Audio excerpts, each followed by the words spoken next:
اب جہاں تک نماز کا تعلق ہے، نماز دیکھیے اللہ تبارک و تعالیٰ نے 5 نمازیں ہر مسلمان پر فرض کی ہیں. جو بھی لا الہ الا اللہ محمد رسول اللہ پڑھتا ہے اس پر 5 نمازیں فرض ہیں.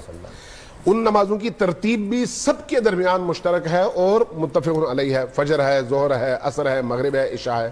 رکعتیں بھی تک ایک ہیں. جی ہاں، رکعتیں ایک ہیں، طریقہ کار ایک ہے، جو کچھ پڑھا جاتا ہے وہ ایک ہے.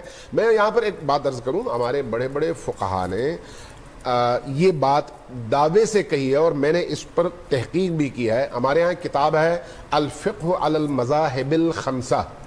پہلے ایک کتاب آئی تھی الفقہ علی المذاہب الاربعہ، تو اس پر پھر اضافہ کر کے یہ محمد جواد مغنیہ نے یہ کتاب لکھی.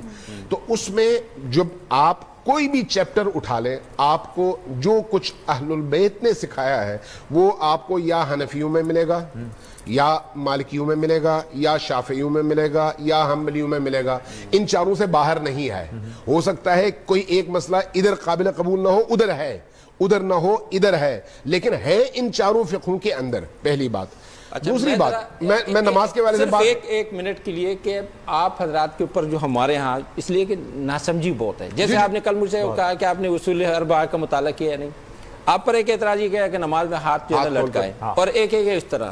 تو میں عرض کروں کہ حرمین میں آپ نے دیکھا ہوگا کہ ہمارے یہاں بھی دعائے قنوت میں اس طرح بالکل اٹھاتے ہیں، اور مالکیہ کے ہاں ہاتھ یہاں یہاں رکھنا ہے، نہیں یہاں رکھنا ہے، نہیں یہاں رکھنا ہے، ہاتھ کھولنا ہے. تو یہ بھی کوئی اختلافی موضوع نہیں ہے. کہنے کا مطلب یہ جو ظاہری ہے جو 3 نمازیں اور 5 نمازیں، اس کو آپ ایکسپلین کر دیجئے. اس پہ چونکہ 5 نمازیں فرض ہیں اور ان کے اوقات بھی فضیلت کے یہ ہے کہ فجر کی نماز فجر کے موقع پر پڑھی جائے، ظہر کی نماز اس وقت پڑھی جائے جب زوال شروع ہو جائے، زوال کا موقع، جس پر پہلے کسی پروگرام میں اشارہ بھی ہوا کہ سورج آپ کے نصف النہار سے ادھر مغرب کی طرف آ جائے، آپ کے زوال کا موقع ہے. وہ آپ کی مثال حوالہ دیا تھا جی، وہ آپ کی فضیلت کا موقع ہے.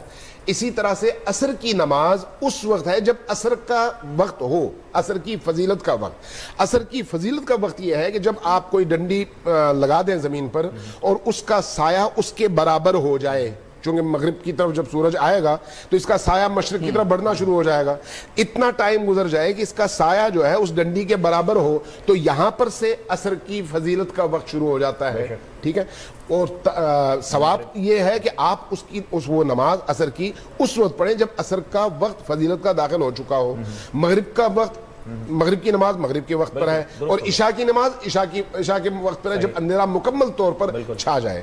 اب اگلی بات یہ ہے کہ رسول پاک صلی اللہ علیہ وآلہ وسلم سے روایات اور احادیث موجود ہیں، بخاری شریف میں بھی ہیں، مسلم میں بھی ہیں، ہمارے ہاں تو بے تحاشا ہے کہ نبی کریم نے بغیر کسی عذر کے، بغیر کسی وجہ کے ظہر اور عصر کو ملا کے پڑھا اور مغرب اور عشاء کو ملا کے پڑھا. اس کا مطلب کیا ہے؟ مطلب یہ ہے کہ جائز ہے کہ اگر آپ کسی وقت ان دونوں کو ملا کر پڑھنا چاہیں تو ظہر کی نماز پڑھنے کے بعد عصر کے اختیار کا وقت شروع ہو گیا ہے، فضیلت کا وقت نہیں ہے. فضیلت کا وقت وہ ہے جب آپ اس مقام پر پہنچے. یہی کیفیت مغرب اور عشاء کی ہے. اب ایک مشکل ہماری یہ ہے کہ ہمارے ہاں جب دین جاہلوں کے ہاتھ میں آ جائے تو پھر یہی چیزیں تعصب اور مخالفت کا باعث بن جاتی ہیں. اگر ہم تعصب اور مخالفت سے نکل آئیں تو اس بات پر اہل حدیث بھی متفق ہیں. وہ بھی میں نے بڑے بڑے علماء کے ساتھ مل کے نمازیں پڑھی ہیں اور ظہر اور عصر کی ملا کے پڑھی ہیں، مغرب اور عشاء کی ملا کے پڑھی ہیں. فقہی اختلاف علمی رہے بہت اچھی بات ہے. پروفیسر صاحب وہ خود بھی کہتے ہیں، میں نے خود بھی کئی دفعہ پڑھی ہے. تو میں بات کمپلیٹ کروں تو وہ یہ ہے کہ چونکہ اہل تشیع یعنی مکتب اہل البیت کے ماننے والوں کو رخصت ملی ہے، اس لیے زیادہ تر لوگ اس رخصت سے استفادہ کرتے ہوئے دونوں نمازوں کو ملا دیتے ہیں. لیکن فضیلت الگ الگ پڑھنے میں اور اپنے وقت میں پڑھنے میں ہے، چاہے مغرب ہو یا ظہر ہو، عصر ہو یا عشاء ہو.